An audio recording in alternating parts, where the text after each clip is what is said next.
My fellow Americans, in March we celebrate Women's History Month, honoring the countless contributions that women leaders, scientists, and entrepreneurs have made throughout American history. We are a greater, stronger, and more just nation today because of women like Clara Barton, Susan B. Anthony, Harriet Tubman, and so many others. We honor them, and we recommit ourselves to a better future for every woman in America today. On my 50th day in office, I want to talk about an issue of paramount importance to families across our nation: health care. 7 years ago this month, Obamacare was signed into law over the profound objections of American people. Our citizens were told they'd have to pass Obamacare to find out what it was and how bad it was. Now we know that the hundreds of pages were full of broken promises. Americans were promised that Obamacare would bring premiums down $2,500 for a typical family. Instead, they've gone up by more than $4,000. Americans were promised that Obamacare would increase competition and provide them with more choices.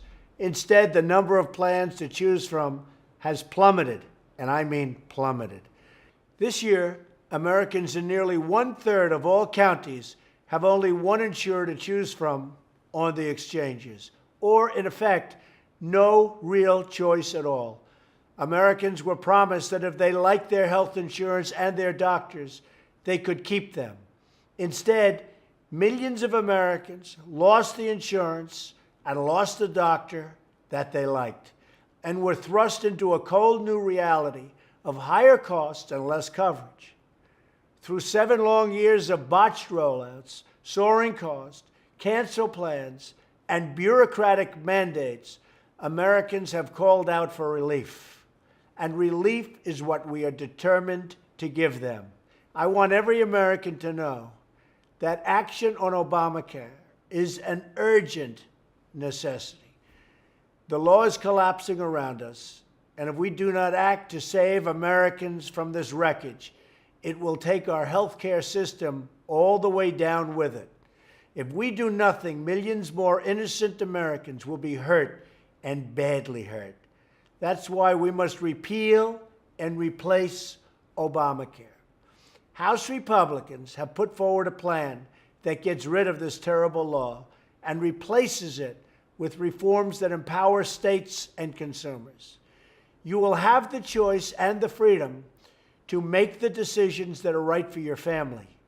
The House plan follows the guidelines I laid out in my recent address to Congress: expanding choice, lowering costs, and providing health care access for all. This plan is part of a 3-pronged reform process. In concert with the plan in front of Congress, I have directed Dr. Tom Price, our Secretary of Health and Human Services, to use his authority to reduce regulations that are driving up costs of care. We're also working on reforms that lower the costs of care, like allowing Americans to purchase health insurance across state lines. You've heard me say that many, many times during the debates. I encourage Democrats to work with us to improve the health care system for the American people. Also, we will be driving down the costs.